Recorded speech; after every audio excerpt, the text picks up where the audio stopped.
safe. He says, in our country, people offer Prasad, that is sweets that are ascribed to the idols and then distributed. Is that allowed? Kindly give the dalil, meaning the evidence, as the native Indian sheikhs and various speakers say that it is haram and should not be taken. First of all, is the food that we consume affected by what people do? Meaning, if there's an apple on a tree, does it matter who picks it up?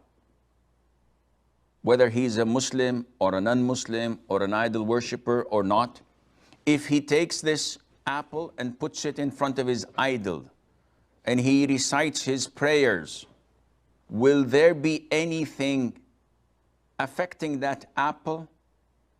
The answer is no. For food that we consume is divided into two types: veg and non-veg, as they call it today. For us Muslims, it's considered to be meat of animals that live on land or other than that.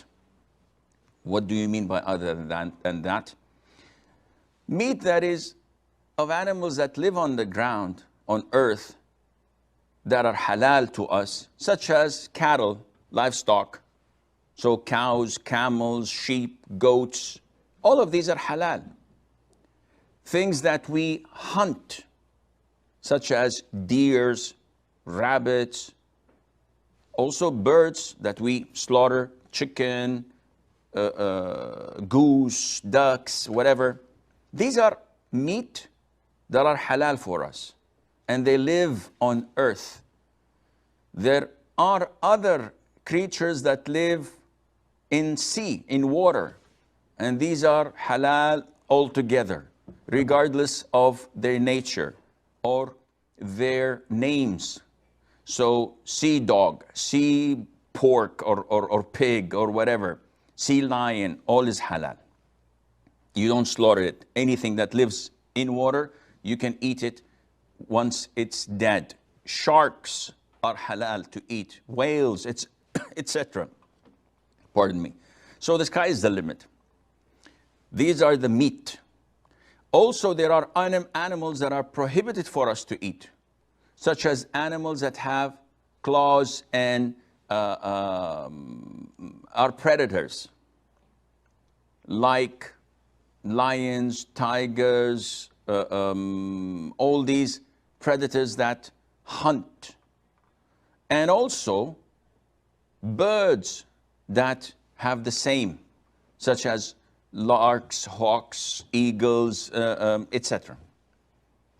So this is meat.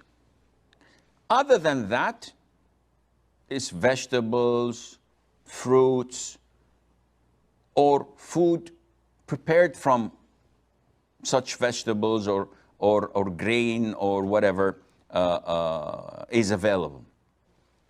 In our religion, what is affected by what you do is the meat.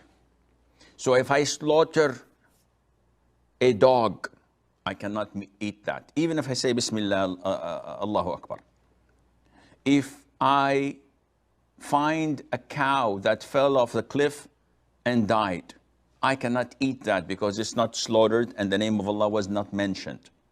So we have two conditions for slaughtering, and that is, we say Bismillah, the name of Allah is mentioned, and it is slaughtered. The throat, the passage of the air, and the two main veins. This is Islamic. There is another condition which is regarded to the person executing this task, and that is the person who is actually slaughtering. He has to be either a Muslim, a Jew, or a Christian. We cannot eat anything else slaughtered by any person. Now, let's move on to other veg food. So again, back to the example of the apple. If a person puts an apple in front of his idols, he does his prayers, he prostrates and bows to it, and then takes the apple. The apple itself is halal. Nothing has changed. Oh, Sheikh, he did his prayers. He worshipped other than Allah. Okay, this is his problem. The apple is still an apple.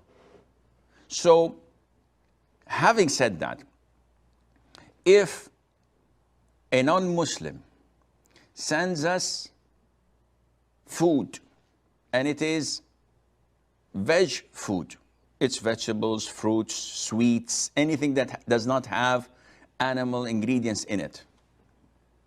And whether they brought it out of their temples or they had special prayers offered on their feasts or Eids or holy days, and they present it to us, scholars have disputed. Some said haram, as Asif or Saif said.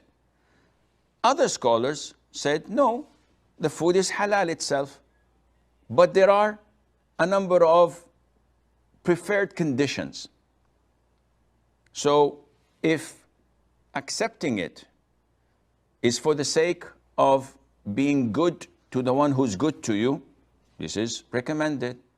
If the food is halal, then there's no problem. If you're not participating in their feasts and festivals, not even by congratulating them, so you don't even say Happy Diwali, or Happy Independence Day, or Happy Christmas. If you don't say this, you don't participate in their gatherings and their festivals, there's nothing wrong in accepting it. Because accepting a gift from a non-Muslim is something permissible. Allah Azza wa Jal did not prevent us from being good to the non-Muslims. On the contrary, Allah Azza wa Jal asks us to be good to those who do not have any form of aggression against the Muslims, do not expel us out of our homes, do not prosecute us in our religion. We have to be kind to them. We have to be nice to them. This is part of our religion. And this is what was done by the companions. Ali, may Allah be pleased with him, and he's the fourth caliph, and he's the cousin of the Prophet ﷺ, and he's married to the daughter of the Prophet ﷺ, was brought once with sweets that the fire worshippers prepare on their day of feast, which is a Nayruz. And he accepted it, he ate it, and he liked it. And he said, there's no problem in bringing such food every now and then for us, knowing that it was prepared for their fire and on the day of their Eid.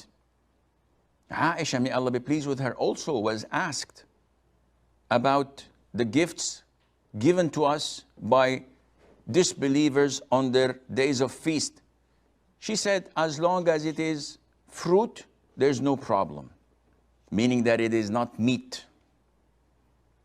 And this is the choice of Shaykh al-Islam ibn Taymiyyah, may Allah have mercy on his soul, and it is something that if you apply your common sense with your logic in accordance to the evidences from Imam Ali, may Allah be pleased with him, and from our mother Aisha and other many different evidences, you will find that it is clear, insha'Allah Azza wa Jal.